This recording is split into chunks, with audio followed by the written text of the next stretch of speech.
Let me bang. I do let you bang. Hey, let me bang you, Danis, man. I let you bang. I let you bang. Greetings, marriage and virgins.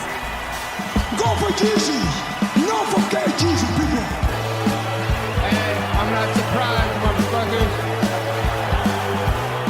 Ladies and gentlemen, it is time once again for your favorite mixed martial arts podcast. Recording out of Los Angeles, California, it's MMA Roasted with Adam Hunter. Who the fuck is that guy? Who the fuck is that? Hey everybody, welcome to a brand new MMA Roasted Podcast. I'm here with Greg Wilson and a naked Don Frye. Yeah. This is vintage.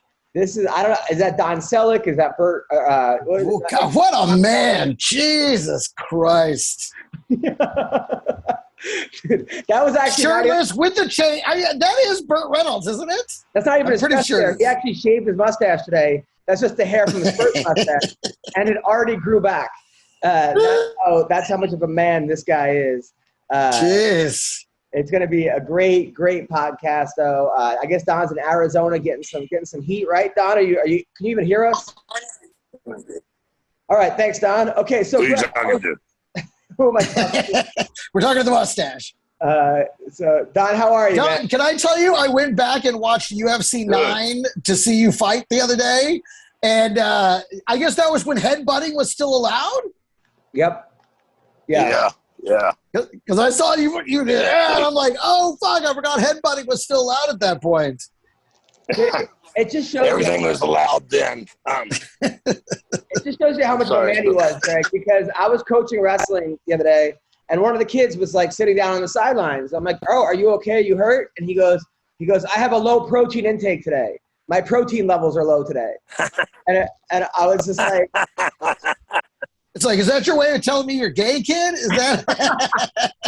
and I was like, okay, well, Be you be whoever you want. You don't have to say your protein levels are low. so I was like, hey man, I was like, do you want to be a champion one day? He's like, yeah. I'm like, all right, well then get up and keep wrestling. Like I tried to spin it to make it positive, But Did like, he get up and keep wrestling? Yeah, he got up and keep wrestling. But like, There we go. But meanwhile, guys, people like Don Frye, would you ever have a low protein level when you were wrestling or boxing or fighting? Oh, hell yeah. I worked, not when I was wrestling or boxing. Like I said, I never worked that hard in wrestling and boxing. But when I was fighting, I would train until I couldn't move anymore. I was completely on empty, for food, water, energy, and then we would go out and have dinner, and I would have a couple of beers, and You earned them. They probably evaporated on contact. contact. Now, but Don, you were fourth alternate on the Olympic team. Oh, yeah, they did go. No. I was so far down. My name wasn't even on the list, okay? But thank you very much. All right, that's just on the street. Meanwhile, so Greg, I bring my daughter, right? And my daughter's never seen me, I've been coaching 2 years. She was a baby last time I coached because of COVID. So she comes in and I have the whistle and she goes, Daddy, why are you pretending to be a coach? I'm like,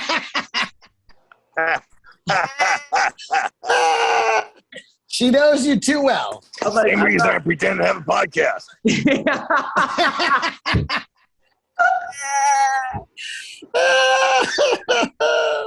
I know. I got to ask you, Greg, how good are you at memorizing lines for acting? I got to be honest, I'm really good at it. It's something that always came pretty easy to me. And considering how much weed I've smoked, it's still remarkable how fast I can memorize a script. But I'll tell you this. Yes. A lot of it has to do with the writing. If it's very natural writing and what the character would naturally probably say next, then it's very easy to memorize. But if the writer is all about the words and what he's saying and everything, then it's very difficult to memorize because it's super fucking writery. And it's not, I was like, nobody talks like this. No one would ever say this. So a lot of it depends on the type of writing you get. Because lately I've been absolutely. When you're playing a killer, you don't throw in some Shakespeare right as you're stabbing the person. Right. Exactly. But sometimes that writer will be like, no, this is a different kind of murderer. Because you know what would happen sometimes? Have you like, ever read Hamlet? Yeah, because I just know lately, Greg, I've been having me and my wife, we planned date night a couple times. And last minute, these auditions came up. And they're like really good auditions. And I'm like, fuck. It's like memorize 6-7 pages. Have it in by noon tomorrow. So Yeah. I canceled date night a couple times. And now I'm kind of in the doghouse. How many times do you have date night with your wife? Every night. Every night you do date night? Yeah, every night's date night. We don't have kids, so I mean, every night's date night. We do whatever we want every night. Whatever she wants to do is what we do. So yeah, but you have shows. Yeah, but you go out and do comedy shows and stuff. Yeah, but you know what? I certainly don't go on the road as much as you do.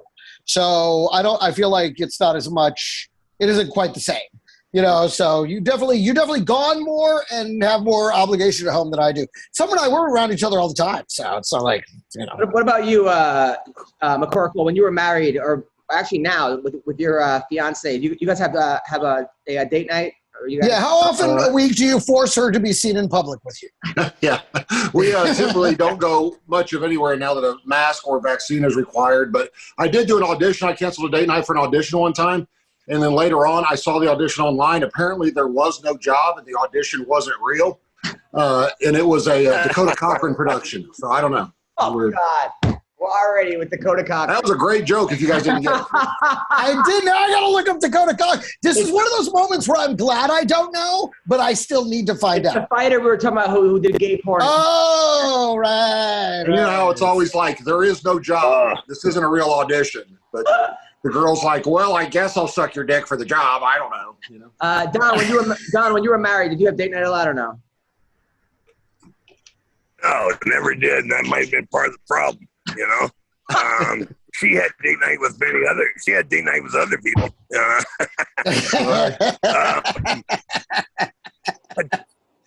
I tell you, man, memorize the lines on the way to the restaurant. Make her part of it, man. Make her part of the, I do. Of the show. A lot of times, I gotta put it on tape, of right? the audition. No, a lot of times I gotta put it on tape and make her read with me. And a lot of times they're like angry scenes, and she's really angry. She's much better than I. She gets. Well, you know what you can always do, Adam, is next time you have a date night, just make up a story about how you saved some kids after a terrible wreck that no one can corroborate, and the only person that could be a huge fan and MMA follower. So, Dude, I think I know where that's going. I think we just accidentally stumbled across a brand new podcast. It's called Love Advice with Don Frye. I mean, this is a whole new world. Dude, you know who was the best I've ever seen? It was called Dear Don with the IFL. I did Dear Don with the IFL. And it was the best. It was better than the fights. Hey, Don, when you got to make up with, like you said, you got in trouble for canceling a date night or whatever. Okay, how do you make it up to her? What's the best way to make it up to her when she's mad at you for canceling date night? Who you asking? Who you asking? You, Don. I'm asking you, Don. This is the Don dating segment. Me? Yeah. Well, that one I don't know because I never made him up, man. I just said I might have possibility of a job. And with it because all she wanted was money, Yeah. Greg Frye, why did you miss date night? I was date night because I was outside I was using a beaver to dig out a stump, and now I got a little harder than I thought it'd be. Wow, that's a real manly thing. By the way, meanwhile, talking about lines, the best person I've ever seen in memorizing lines was Jeremy Piven. So me and Piven used to tour together. I opened up for Piven for a while. Well, actually, we co-headlined, and I would give him notes, right? And after a set, I'd be like, "Okay, here's a bunch of notes," and he'd be half paying attention, and I'm like doing something else, and I'm like, he's not gonna. The next show, an hour later, every fucking single thing, just like bang, bang, bang. That dude is by far, because he grew up in the theater. But yeah. But touring with him was, dude, there was a line, like a meet and greet afterwards, right? One guy who was a comic, an open micer in Boston, waited online for like 30 minutes and then punched him in the balls and ran away. Jesus. I know, because I wasn't there. I was like looking at something else. I was sitting down. I look over. He's fucking bowled over. I'm like, what happened? He's like, some guy just punched me in the balls and ran. And like, the guy was already out the door, so I didn't chase him. But like, damn, dude, that was. We had some funny experiences on the road. One time, so we like flew to Iowa, and he was in first class, and I was in coach. And I guess celebrities have this thing where when you leave the airport, they'll have somebody, if you're a celebrity, pick you up and drive you to your next gate. Like you could hook that up if you're whatever. Like they'll put you like in a fucking Hummer or like an Escalade. Well, his assistant made the reservation under Adam Greenberg. That's my real name, but he didn't know that was my real name. So some guy's holding Adam Greenberg. So he just keeps walking, and Jeremy walks like 7 terminals over, and he's waiting in front of me. So I look over, I'm like, yeah, it's me. And the guy goes, oh, you're here with Jeremy Piven? I'm like, yeah. He's like, oh, I thought that was him. But we couldn't find him. So the guy just drove me instead. So I got to fucking skip like 19 terminals. And Jeremy gets so fucking mad. Oh, I was dying laughing. It was funny. I think we're getting a full. Don, is this for your OnlyFans right now? Like, what's going on? Hey, is that his butthole? I don't know what I'm looking at here. Oh, I'm sorry. Sorry about that. Little neck meat. We're enjoying a little neck meat, courtesy of Don Frye. All right, so let's talk about. I'm outside watering. You're outside watering. I'm outside watering my plants. So you guys, yeah. He's actually watering his chest hair. It grows that fast. All right. By the way, so in the UFC over the weekend, well, first we got to talk about Dylan Danis. If you don't know who Dylan Danis is, Dylan Danis is this like really good jiu-jitsu guy. I mean, like one of the better jiu-jitsu people. He's Conor McGregor's coach. He's always talked shit online. He's the guy that Khabib jumped over the cage to fight afterwards after he beat up Conor. Let's be honest, he's been your punchline quite a bit on Twitter. Yes, but he's a pretty funny guy. Like, he's a pretty good sport about it. He's always like talking shit to like John Jones or people Ryan Garcia. He just Jake Paul. He kind of like likes being the bad guy. He's got a couple 100,000 followers. He's got this hot girlfriend, Instagram model. He's sort of a celebrity in the MMA whatever world, but he never fights. He's 2-0, and the first guy he beat was like 4-2 and almost had him rocked, and then he won. So he never fights. Well, over the weekend, he got into a bar fight, and he got arrested. He also got kicked out of, like, I don't know, John Danaher's academy or Marcelo Garcia's academy for having a bad attitude. They kicked him out, so whatever. But, I mean, this dude, what a waste, because he's got so much talent, and he has that star quality of a guy that you love to hate. And I heard he got into a bar fight. He got choked out by a bunch of bouncers. In New Jersey on the Jersey Shore. There's a video of it. Like, what the fuck's he doing? McCorkle, your thoughts? He's a guy who I wanted to hate real bad, like same as Colby Covington. And then when I see him in interviews, I can't help. He knows exactly what he's doing. It reminds me of me a little bit, except he's good at jiu-jitsu. But I didn't hear about I knew he was all over the internet, but I didn't know what it was for this time. I thought he was just talking shit again. I didn't know he got jumped on Jersey Shore. I have a hard time picturing a bunch of Italian guys on Jersey Shore starting a fight with anybody. That's weird, You don't see that ever. I'm gonna have to read up on it. I hadn't checked into it, but I wish he would fight more, man. I don't. He's talking about boxing Jake Paul, but I don't even. I mean, he can't box to save his life. I don't think he's going to beat Jake Paul. So. But he's also one of these guys where, like, I don't know why these MMA. I mean, obviously they're fighters, testosterone, this and that. But I remember when I was on the college wrestling team, a bunch of guys got drunk on the team, and they got knocked. One of the guys was like our 35-pounder. He got knocked out by a baseball player. It was like their alumni. The guy was so wasted. And then we had a meeting the next day with the coach. And the coach is like, now the rest of that guy's life, he's going to go around saying he knocked out an All-American. Like, you just gave that guy a story for the rest of his life. Like, there's no winning. These MMA fighters, they're already badasses. Like, I mean, Don, you got into a couple bar fights in your day. Was it ever worth it? No, hell no, because you always lose money in it, Either win or lose, you lose money. So it's not. Yeah, I mean, plus you're drunk. You're also compromised. You got bouncers coming behind you. You can't see what's going on. It's never, I don't know. McCorkle, you ever go to a bar fight?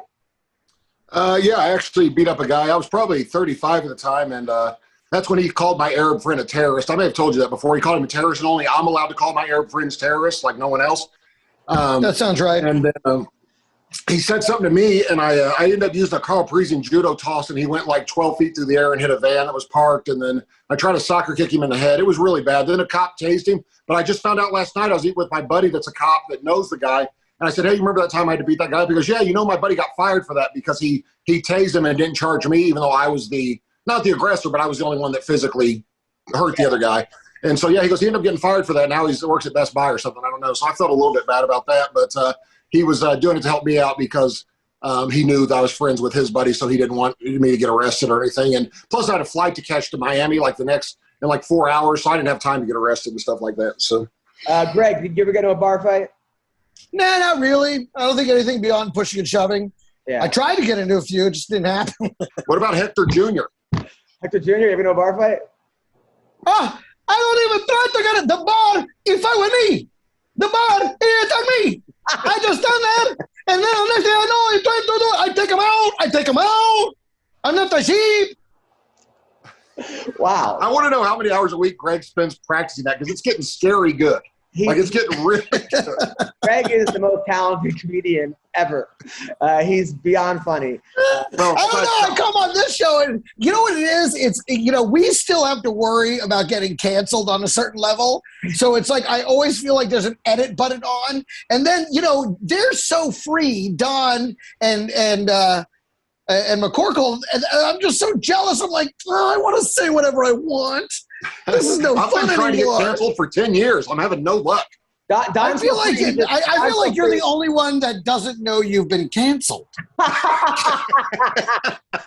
Look around you, man. You're fucking canceled, baby. Dude, Don is so free, he just leaves. I thought he was He does. He's so free. Exactly. He doesn't even have to stay the whole time. I wish I miss that kind of comedic freedom where we could really say anything and be like, I'm joking. It's a joke. And people be like, okay, well, it's a joke. Jokes are jokes. Now it's like, no, you can't say that joke no more. It's not even the edit button. It's also the YouTube comments. It's the comments on it. It's like you're getting. It's every. There was a guy named Andre who I used to love. He used to run the small room at the Ice House, and he was crazy. Like he was one of the funniest people. He would just like in the middle of a set, he would go on laughs, just walk off the stage, end the show, but not tell anyone like why. like halfway through a joke, he would just leave. That's the kind of shit he would do, right?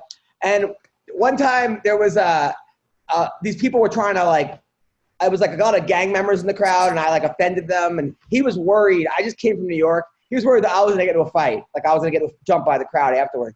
So he jumps on stage while I'm up there in his underwear, but he's wearing like a thong, and he's like, let's wrestle to me. And I'm like, dude, I'm in the middle of my fucking set. And he's like, no. And then the crowd just gets up and leaves. I'm like, why? He goes, well, I thought if I wrestled you naked, they wouldn't beat you up. And I'm like, dude, I didn't want to wrestle. This is the kind and then you realize it was another Dakota Cochran production. You're like, what's going on here? This is crazy. I keep showing up for these auditions. Yeah, it's crazy, man, crazy. So, all right. So Bellator over the weekend, Phil Davis looked amazing against Yoel Romero. He won that fight. One judge gave it to Romero. I mean, Phil easily won 10, second round and third round. It was like, you see it, Sean? Yeah, it wasn't even close. That's ridiculous, man. It wasn't even close. And then the funny part was after the third round, Romero came out for the fourth round, and he didn't know it was a 3-round fight. So, and that's how you wind up in Bellator. But how do you go through a whole training camp and nobody tells you that the fight's 3 rounds? Here's the question, though. Was this his first fight in Bellator? Yes. Because all his other fights are in UFC, where if you're the headlining match, title fight or not, it's 5 rounds. Right. I feel like they just never talked about it because he's like, we're the headlining match. It's 5 rounds. So nobody. Even Romero had never seen a Bellator event. Like, even he couldn't find it on TV before he signed with them. Like, I don't know what the rules are in this thing. So nobody told them. Not one person in his camp said, hey, how many rounds is this fight? Like, in the contract? No, they probably thought, wow, he really wants to train hard. He wants to train for, as if, nobody wanted to slow him down. They thought he was so dedicated. This is why I got yelled at Romero, right? So one judge gave it to him, and he starts going, no, he won. Like while they're announcing he won, one guy, he goes, no, it was him. Like he thought it was rounds. I mean, what an honest guy. Like I've never seen anyone like tell them that no, everybody thinks that they won, or usually like at least fake it. So I got to give him credit there. His catchphrase is gonna have to change to "Don't forget gay Jesus" or how many rounds you're fighting in a main event. Like that's gonna be his new saying. That's crazy, man. Then Deanna Bennett fought, and I like Deanna. She comes to my show. She's super cool. Second fight in a row, she missed weight by 4.5 pounds. Right. Her excuse was that her scale was wrong at home. Right. So, but you're a fighter. I mean, that seems to be something you need to know. I mean, you only have one scale. No scale at the gym. No scale at the hotel room. Like it was in San Jose. She was there a week before. It's not her fault. There was a skinny mirror in the hotel room, so she kept looking, thinking, "Oh, I'm on weight." Like, how do I get that scale? I want a scale that says I'm 5 pounds lighter than. And that was crazy. Like, yeah, I need one of those, and I need to secretly sneak it into my doctor's office. Did I ever tell you about, I pounds in 8 weeks to make weight for my first UFC fight? 8 pounds? 70 in 8 weeks. I make the weight the night before. I go get on the scale day of weigh-ins, and Bert tells me I'm 269 and a half. And I'm like, Bert, on this scale last night, I was 264 and a half. And he was like, well, I don't know what to tell you. I said, I didn't eat or drink anything in the past 18 hours. I didn't touch anything. It's impossible. I may have shot some steroids, but that's not that much weight. No, and I was like, it's impossible. He insisted that was the weight. So I go cut another 5 pounds after I'm already depleted out as can possibly be. Took me 3 more hours to cut it to get under the weight, and I weighed in at like 262 and a half. So Bert was way off on what I weighed. It's the Mark Hunt fight? Yeah. So I cut an extra 4.5 pounds for nothing. Like when I was already depleted. 70 pounds. So you were 350, and you weren't even fat. You were like, what, 7% body fat, 8%? Yeah, no, when I started, man, I had the beginning of abs when I started cutting weight at probably 3. I was right at probably, 335, I would say. Like it looked pretty good. And then I had to stop lifting weights for that entire 2 months. I could not lift the weight for the entire 2 months because I had to get some muscle weight off. And then I was eating 6 times a day. Just chicken breast, broccoli, 1 apple a day, and 15 almonds once a day. I worked with one of the best diet coaches in the world. He actually is like Mr. Indiana 3 times, like bodybuilder. And other pro bodybuilders go to him for their diet. So I met with him literally 3 days a week. He would weigh me, measure me, do everything. And I lost, man, I want to say 2 weeks out, I was all the way down to 275 or something. You know what I mean? So I lost a bunch of weight really fast. And then the last little bit was hard coming off because I wasn't drinking any or taking any salt in or anything, so not holding any water. But yeah, that was it was no fun, man. That was tough. So. No, Don, when you were in the UFC, there were no weight classes, and it seems like right now. Scale. Yeah, you're gonna have one. Now, but do you think they should go back to no weight classes for heavyweights? Yeah, they should make a 205 and then maybe a 245 or 250 and then go unlimited. I mean, what's the downside there? Because there really hasn't. I mean, a guy comes in at 320. Because they can put in 2 more weight classes, which will give them 2 more belts. Right. And they can hire 50 more guys. And but the problem is you want to have a championship fight on every pay-per-view, and sometimes they don't. They fuck up. Do you agree, McCorkle, Sean? I've never understood. I actually said this to Dana, and I'm not sure that he listened or cared, but I have a feeling they don't want more champions because they don't want to share more of the pay-per-view.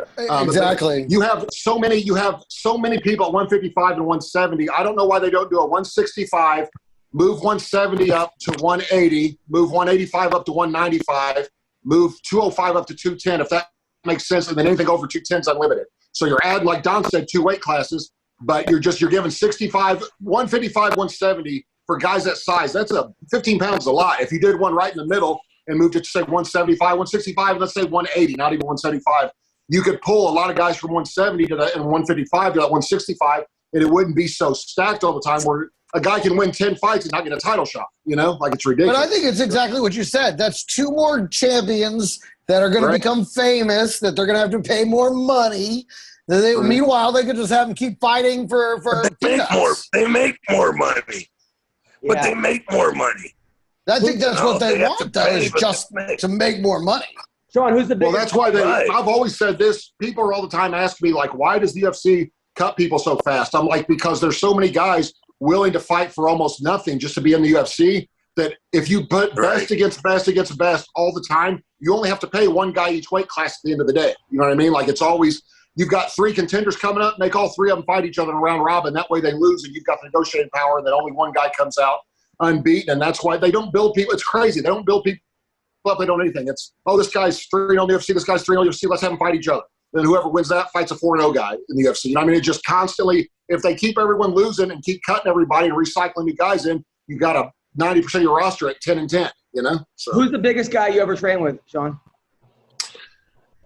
Biggest, man, I don't know. Tom Erickson is probably, not the tallest, but as far as size, Tom Erickson, I don't want to out him or anything, but he told me he weighed 290. His right leg weighed 290 when I trained with him. He had to be 375 and in shape, man. Like, he was the strongest, the biggest. He was.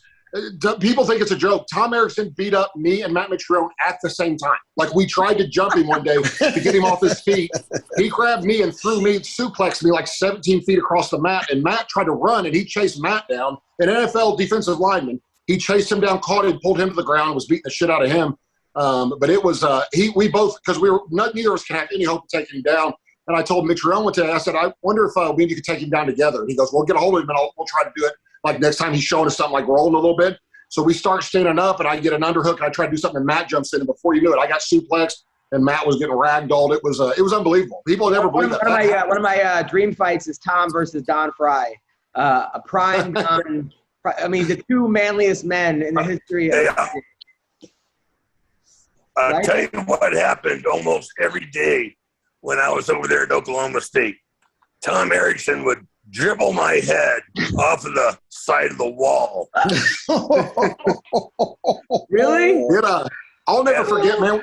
The first time I ever trained with Tom, I knew of him, but I never trained with him. And Matt said, dude, I'm going up to Mitrione. He had trained 3 or 4 times with him. He said, you're going to get your manhood taken today. You've never felt anything like this in your life. And I was like, dude, I know he'll out-wrestle me and probably throw me around, but he's not going to embarrass me. At this point, I'm bench pressing 500 pounds. You know what I mean? Like, I'm a strong dude. And I said, he ain't going to embarrass me. And Matt was like, dude, he's going to kill you. I was like, all right, maybe we'll. We get up there. First thing Matt says, we walk in, hey, Tom, this is Sean McCorlke. He doesn't think you can beat him in wrestling. He said that there's no way he'll out-wrestle you. I was like, I did not say that, man. I said, I didn't say that. And he goes, Tom's like, I didn't say that. I never said that. Yeah, Tom's like, really? I said, Tom, I promise I didn't say that. And Matt had warned me, don't get double underhooks on him. He said, you'll be sorry. And you always want double underhooks, almost always, if you can, you know? So the first time we tie up, he lets me have double underhooks. I was like, I'm going to take down Tom Erickson. I really thought I was going to pick him up a little bit and trip him. Instead, he just back suplexed me, like overhooked me and threw me. Dude, I'm not kidding you. 15 feet across the mat before I hit the ground. Hurt my neck. I couldn't even. He also, right before I fought Pujanowski, he dislocated one of my ribs from my spine. Like, I don't know if you know how hard that is to do. Yeah. But we were just going, I had 2 days before the fight. I was like, Tom, I want to go light, man. I'm cutting weight and kind of sore, or whatever. And he was like, oh, no, okay, stats my head down, does something, and one of my ribs pops out from my spine. I had to go to the ER. Like, it was. Wait, I don't understand. That's crazy. Don Frye, he dribbled your head? Who the fuck? Who could you? You're you. Prime Don Frye. He dribbled your head, this guy? Yeah, you got to understand, we were wrestling, and Tom Erickson was one of the best collegiate wrestlers, and I wasn't. Well, Tom was the assistant coach. I don't know if you guys knew that. I think Don left that part out. So they wrestled every day, like with each other, Wow. Okay. So I thought I was going to tell Don. I was talking to Don one time. I was like, man, did you ever roll with Tom Erickson? I tell Don, and Don goes, yeah, he was just assistant coach at, when I was in college. It was hell on earth. I was like, yeah, I know. So did you ever watch Tom Erickson and Randy Couture train? I never saw it. Don? No. That's some team, No. man. I mean, what a bunch of men. Oklahoma State, fucking Tom Erickson, Don Frye, Randy Couture. And that was before, like, the second incoming of, like, guys like Daniel Cormier and stuff like that. So, UFC fights. You guys watch that at all? Anybody? Yes, I watched did. I watched the whole main card. So, man. And I think one fighter from the prelims. Smith. I mean, he was on. Looked fantastic. Anthony Smith, Ryan Spann. I mean, he was just like, I don't know what Ryan Spann said to Anthony Smith, but afterwards he stood over him and he's like, yeah. I mean, holy shit, that was a different. I know what he said. What did he say? Ryan Spann had said he doesn't respect him because Anthony Smith said, you're going to have to respect me. And Ryan Spann said, you'll have to take my respect, so I'm not going to give it to you. And so right after the fight, he was like, I got my respect now. The funniest thing was that Spann said, yeah, you're right. He just said, you're right. Like, you took my respect, or whatever, and said it. But I got to be honest, I watched the Hannah Goldie fight. Yeah. And then when I for a minute at the end, I thought I was watching The Exorcist. Like, whatever that was that happened when she got the powers of Christ compelled her or whatever was going on. Yeah. I literally could not watch it again for 2 hours. I turned off to the main card because I don't like loud, unexpected noises. And when I heard like the beast from hell being unleashed when she won, I was like, what was that noise? Like, I was getting a drink. I was like, what the hell was that? And they kept replaying it. Like, if you guys haven't heard that noise, don't. Dude, first of all, that was a good fight. Now I have to play it. Emily Whitmire was winning that fight. I mean, she won every minute, every second of that fight, and then she got caught in an armbar. That was the best Emily was looking for a while. I mean, she has had a kind of a rough go, and I was really happy for her because I like Emily a lot. And then she just got caught in that armbar, and you're right. Hannah Goldie is got to be 2% body fat, just shredded. And she's like, I don't know. Have you ever hooked up with a girl that ripped, McCorkle? No, dude, that's nothing personally. I like women that like women. Like, and she, dude, I don't know. Maybe she has great genetics, but I don't know how any woman can look like that without help. You know what I mean? Like, I don't. That's what I was just thinking. I was like, their reaction definitely doesn't sound like someone on steroids. Dude, it was. I'm not kidding you. It's like, to add insult to injury, her opponent probably has like burst eardrums now too, because it was like it sent chills down my spine when I heard her start screaming like she had just been murdered when she won. Like, it was. Oh my God! You haven't heard that since you took a girl's virginity. He's trying to hit. I haven't heard that since that Dakota Cochran production I got stuck in. I'll tell you what was also really scary looking was Devin Clark's mouth. He fought Ian Cutelaba, and Don. Oh yeah. His teeth got like basically knocked out. It's like his whole bottom teeth went in. And Devin Clark is a tough guy. He took a pounding, and he had his dad in his corner. And his dad was, like, telling him what to do. I got to give his dad credit because a lot of parents would have been like, fuck this. I'm pulling my kid out of this fight. I mean, his dad watched his kid get his teeth knocked out, all of them. I'm sure that the UFC has good dentistry and good dental care, and they'll probably take care of that. But, oh, my God. Dude, I literally thought that was a Photoshop. I I thought it was fake when I saw it. Like, it's like, there's no way that they actually let him fight like that. But that's what I thought. But he was the one that was like, damage is done. Let's keep fighting. I was like, man, how much does he wish his dad wouldn't come to his fights right now? Right. Yeah. Because his dad was like, you got to explode. And I was like, I don't know, maybe I'm crazy, but it didn't sound like particularly good coaching, He's like, you got to explode. Or parenting. You got to fight back. You got to hit him. You got to fight him. And it's like, okay, he's getting smothered, though. None of this is helping. Now, McCorkle, you were a college basketball player. I think you were ranked in the state, right, Indiana, when you were in high school? I went to junior college, and I had like over 50 major Division I offers, like to really big schools. Like IU had offered me a scholarship, like when Bobby Knight was there, like had, offered me a tryout at least. And I just, I didn't like Bobby Knight, so I didn't want to do it. But I was a really good basketball player. Like, really. So when you were coaching your kid, who was also a good basketball player, how hard were you on your kid? I wasn't hard at all on him, man, because I could never stand the parents who want to live through their children. Like, I didn't want to put pressure on him. I told him I hated basketball. By the time I was 17, I despised basketball because it was so much pressure. And I told him, you might as well have fun because you're not going to play in the NBA. I hate to be like the guy that was like, I told him, you're not going to play in the NBA. It's just the way it is. You know what I mean? I said, so you might as well have fun playing because if it's, I don't know. I always felt terrible for kids who, I mean, like I said, the I mean, Span's dad, I don't think it was good coaching or parenting. Like, when your kid is that hurt, can you imagine telling him, like, well, if you can go, go. Like, I mean, it wasn't even his teeth. His gums were missing. Like, it was like, I don't know, man. I can't imagine. I begged my son to never fight. I told him, like, I felt terrible for my dad when I felt my dad hated it, hated me fighting. I just, I can't imagine as a wrestling coach, we had one parent who just wanted it so much more than his kid. His kid didn't want to be there. Parents are screaming at him. We had to literally close the doors during practice because I didn't want him yelling at everyone during practice from outside, which sucks because I like keeping the doors open because kids walk by and go, oh, what are you guys doing? And then we could somehow get a kid that, like, wouldn't join the team to see that. But sometimes it's the worst when parents, because it's hard to tell a parent. I mean, that's an individual sport. A team sport, every parent thinks that their kid should be playing, is the best kid on the team. Dom, you had daughters. Were you involved in their sports at all? Yeah. The ex-wife and I were assistant coaches when they played soccer, little kid soccer. And I thought that was just so much fun, watching all these kids charge down there. The ball's behind them, and they're still running, one direction. And, it is funny. It is fun to watch. Greg Frye, what do you yell while the kids are playing soccer? Get him! And then I yell, rip his nipples off! And then I like to throw a hatchet out on the field and yell, scalp him, motherfucker! Hector Jr., I heard you were kind of a soccer player. I do. All day long. I coach the soccer. The soccer, I show them, you take the ball, and you stab it with a knife. That's how you win. Wow. Well, this is a lot of stuff here. So I love watching Don and McCorkle both, like, power down. They're both like, here we go. All right, and there's some other fights that went on. Let's wait for him to stop yelling. Nate Maness won his fight against Tony Gravely. He was losing. He was getting the shit beaten out of him and just came back. He was almost stopped. That was pretty awesome to watch.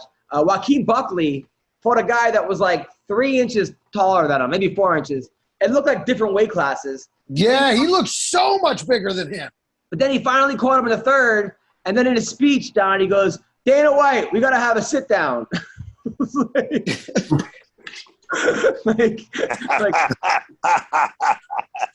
has that ever worked in the history of any job? Yeah, I was going to say that's usually not the best negotiating ploy.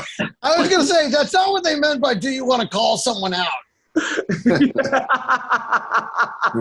you want to call someone out? Yeah, fucking Dana.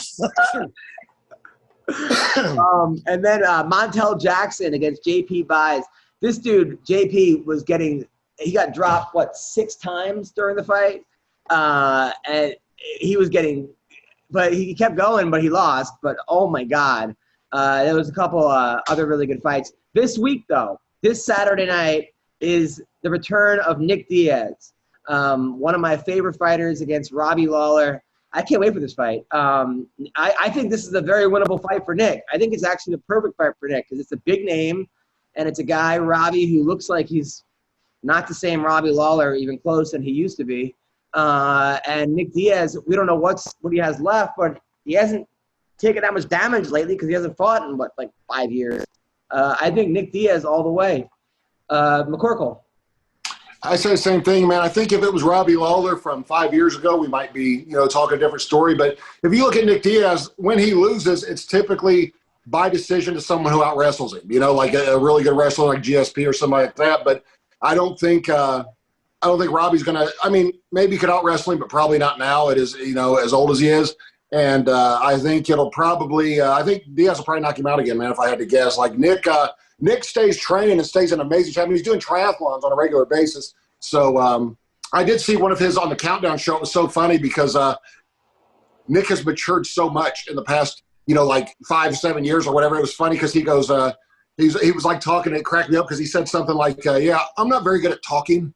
Like he just said that. And it I cracked me up. And he goes, I kind of, I don't want to talk bad about Robbie. He goes, I kind of don't want to talk bad about anybody anymore, or whatever. I started cracking up. Like he goes, I guess I'm supposed to be gangster, but I'm a little too old for that. Like it was a great line, but it started, I'm not very good at talking. I was like, that's a hell of a way to start. John, thoughts about this fight? Yeah, I'm excited to watch the fight. I'm going with Nick because I'm a Diaz fan all the way, and I'm also a Robbie Lawler fan.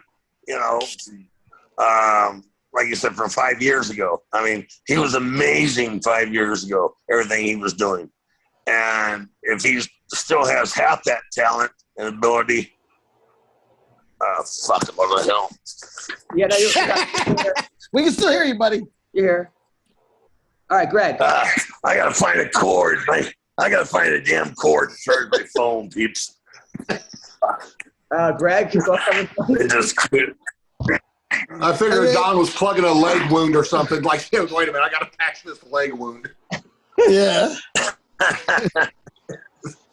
Hold on, let me shoe this horse.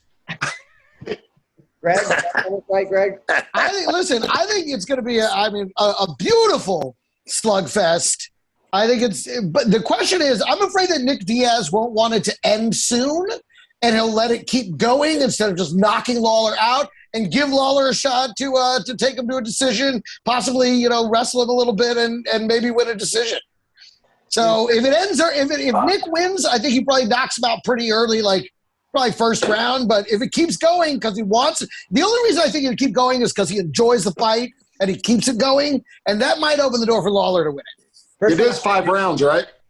Yeah. It's definitely, I think it's 7. Yeah. I'm going to say, I was going to ask Romero, but he probably doesn't know either. So.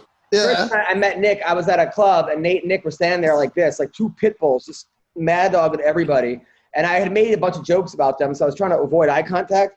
And then I like hit me and Nate made eye contact, and he just smiled. He's like, "Come here, man." He's like, blah, blah, blah. And then we were talking, and he's like, "Hey, why don't you come train with us tomorrow?" I'm like, "I'm good." But he just he was so nice. But then Nick walked by. I'm like, "Hey, Nick," and Nick just kept walking. And then Nate goes, "Don't worry, he doesn't talk to me either." Then I heard a funny story that like Lazy the Savage told us how like Nick went up to him and was like, "Hey man, I want you to get me a sponsor. I need some money." So Nate sits with the sponsor and they go to this like meeting. It's all these suits and it's like 7 guys in Santa Monica, and they're pitching him this like remember those like Baz Rutten had that like thing where you punch 5 things at once, like you hit like the 5, like you hit this. Yeah. So they spent like 30 minutes, like a PowerPoint presentation and this whole thing, right?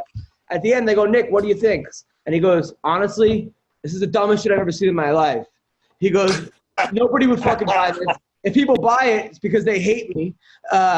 He goes, "Why don't you go talk to Jake Shields? He'll fucking do some dumb shit like this." They said it was the most awkward fucking 5 minutes anyone's ever. Like, it was crazy. Then when I used to work at Fox Sports, they would all be mad. I'm like, the whole crew there. I'm like, "Why are you guys mad?" They're like, "We were supposed to do a countdown special with Nick Diaz. We're supposed to get there at like 11 in the morning, 10.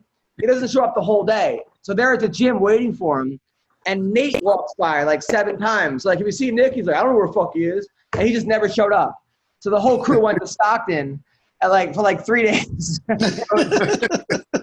Dude, when I was I was for a little while represented by the same agent who represented Nate and Nick on their sponsorships. Yeah. And so I was hanging out with him in Vegas one night, and Nick, or Nate and Nick both texted him 2 or 3 separate times each, asked him what their room number was again on their hotel.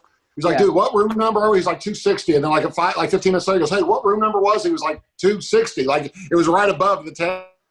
Oh my, those guys are hilarious. And then at some point, Nate said, "Hey, do you know where I put my room key?" Like, he asked the agent if the agent knew where Nate put his room key. Like, he goes, "Do you know where I put my room key? Do you remember?" The agent was like, "That's so funny." "No, I'm sorry." Remember for the MMA awards, I had to get people to come and present. So I'm like, "Nate, you want to present an award this year?" And he's like, "Yeah, I want to win one too." And he wasn't even he wasn't nominated. Like, he hadn't fought in like 30 years. So then I like pitched them. I'm like, "Hey, can we do a Nate Diaz award?" And they're like, "No." No. I'm like, "Come on." So yeah, also Volkanovski has taken Brian Ortega. I gotta say, I talked to Volkanovski, really, really nice guy, cool dude. Like Ortega, I've heard mixed things about people that know him. People that train under him say he's a great guy. Other people say other things, but definitely gets hot girls. Oh my God, he was with I think Halle Berry. I think he was with Demi Lovato at one point. Now he's with that Latino, Mexican. Yeah. Montez or Get Tracy. What is it? Like the hottest woman ever. Yeah, the hottest, that little Hispanic one that has all the brothers. Tracy Cortez. Yeah. Yeah. She's hot. I know. And he's with her now, right? Yeah. This dude definitely. But now they're acting like they're all like super in love, going to get married kind of shit. Well, he definitely should marry her. He's a great. Wait, are you talking about Ortega? Yeah. Oh, I thought you were talking about Volkanovski or whatever. I was like, he hadn't been famous. No.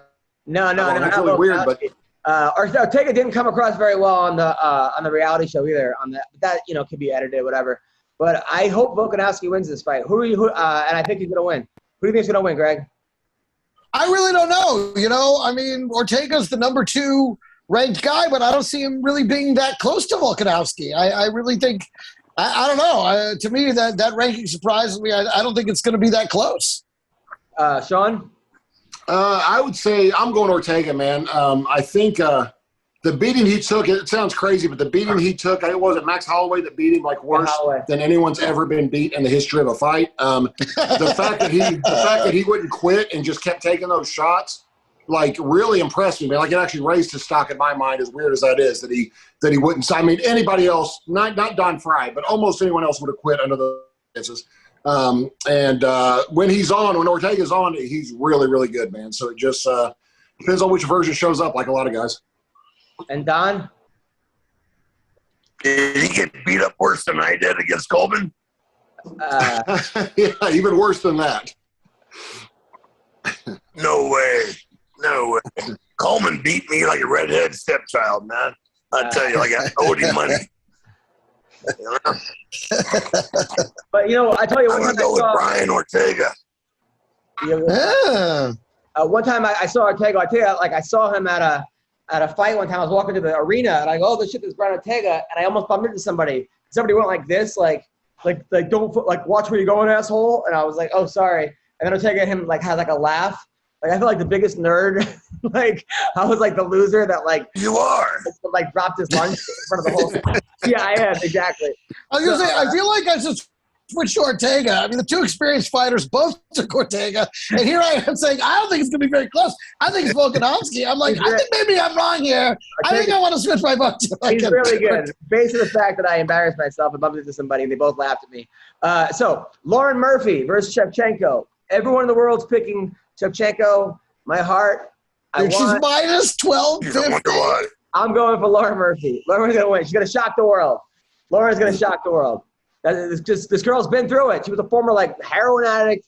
Her dad died in a plane crash. She lived through fucking hell. She was a single mom. Now she's married. She's new camp. She's strong. She hits hard. She believes in herself. She's really nice. She faced all the best fighters are normally former heroin addicts, for the record. It's typically everyone knows meth heads make much better fighters. I'm going for Lauren. Lauren's got this. For me, you can take everything I said about the Volkanovski Ortega fight and cut it from there, but then tape it right onto this fight. Don Frye, who do we like in this one? Chemchenko, man. Hell, that woman's awesome. I mean, shit. She should be calling me and begging me to donate to get together and have a baby. My genes and her genes. You'd have a monster. That's true. And let me tell you something about this single mom bullshit. Oh God. Unless the guy dies that she's a fucking widow, they choose to be a single mom. So they choose to be in that fucking position. So piss on them. All right. Well, that part was brought to you by the Lifetime Network. And Hallmark. When you're looking for a car that says, "Mom, you did a great job without Dad around," nothing says you chose to be in that position. Happy Valentine's Day from Don Frye. All right, we got Curtis Blades, your boy. Curtis Blades, motherfucker. He's taking on Rosenstreich. Man, Rosenstreich, look, I got Curtis Blades. Huge hype between Rosenstreich, but Blades, he just gets caught. He just somehow, his 3 losses are two of them to Ngannou and one of them, he was beating the Black Beast, and then he just ran into like an uppercut, right? Remember, he sort of like but something like that. I mean, he got knocked the fuck out. I think he learned his lesson. I think he's going to beat Rosenstreich. 2 heavyweights. Other heavyweights want to chime in. McCorkle, who wins this fight? I thought they already fought. I must be crazy. I thought they fought like 3 times already. It seems like every event they're scheduled to fight. But I would say probably despite any evidence of his former heroin addiction, I would say I'll still go with Blades, even though he has no documented heroin in his past. So, yeah, I'll say Blades by being a better wrestler. But he is a single mom. Do you laugh at your own jokes like later on today? I can picture you laugh. I can picture you, McCorkle, like later on in the day, just laughing to yourself at some of the. I'll tell you what has happened to me multiple times is I'll be on YouTube or Instagram and I'll see something I want to make a sarcastic comment about. So I go down to comment and I'll see the funniest thing I've ever read in my life. Then I realize I made that comment 3 years ago. Like I had already seen that video and said something hilarious. I'm like, oh man, that's awesome. No, like, no wonder I thought it was funny. I wrote it 3 years ago. So. Don Frye, who wins this one? Curtis Blades or Rosenstreich? Rosie Street, man. I go with that. Because I don't think Curtis has learned his lesson. You know, I think he's going to walk in there with his chin up and his hands down, and he's going to go to sleep. I hope not. Also on this card, Jessica Andrade, who's like, she fights like Vanderlei Silva. She just goes forward and just throws haymakers. She's fighting Cynthia Cavillo, a girl who basically, her boyfriend cheated on her. She went to the gym to like get in better shape.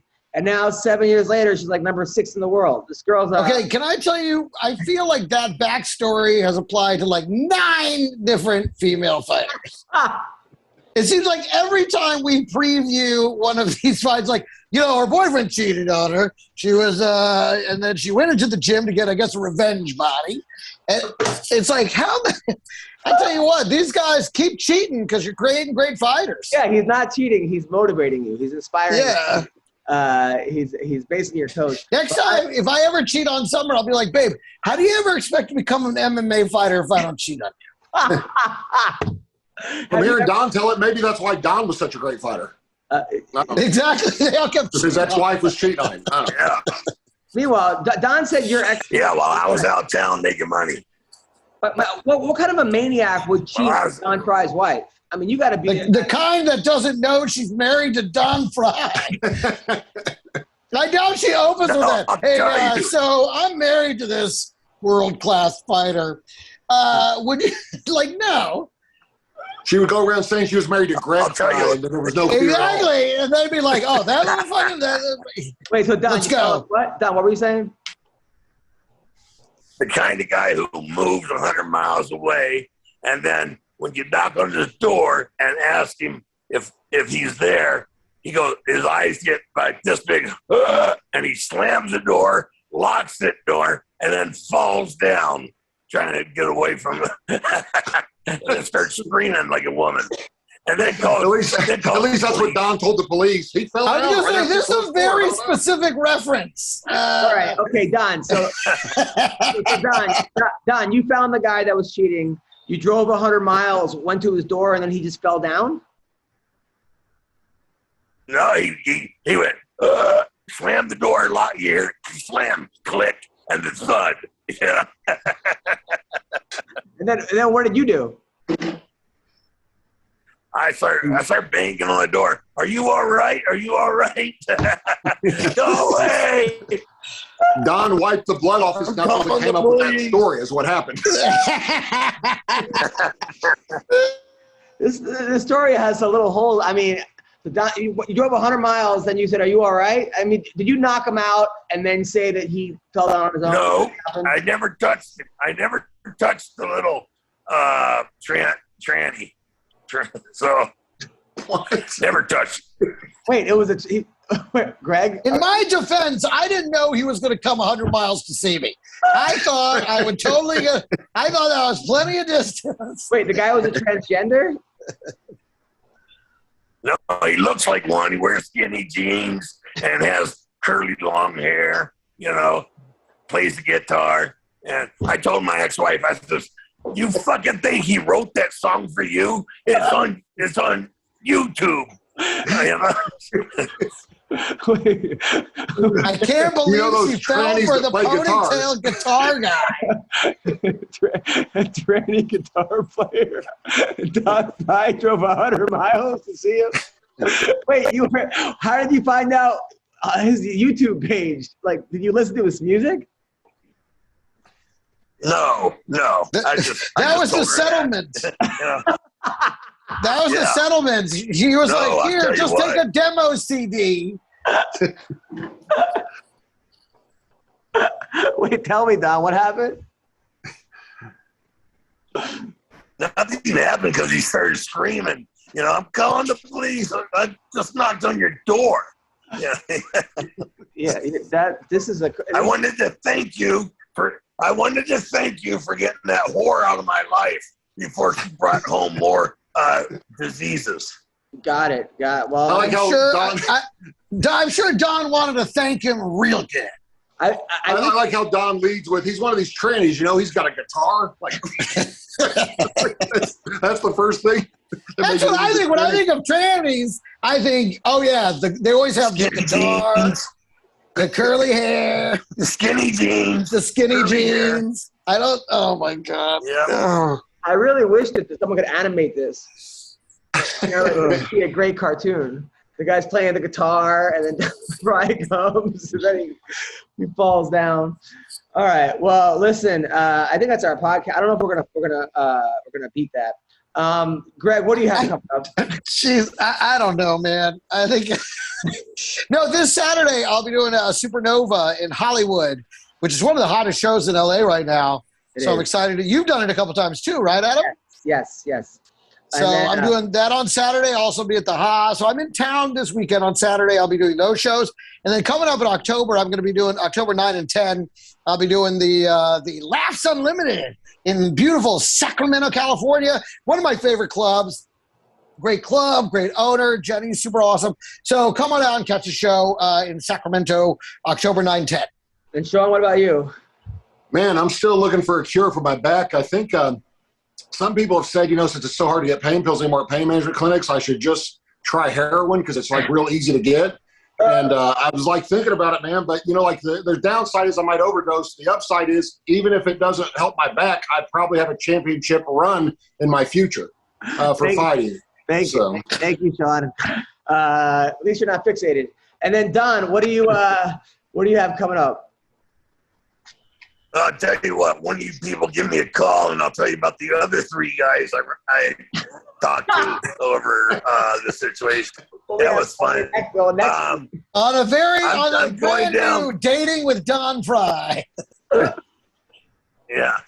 I'm going down to, where the hell, Colombia, to do the stem cell with BioAccelerator. I hope that works out, man. I hope that's good. I guarantee you'll get better Wi-Fi. Me too. Then we'll get McCorlke.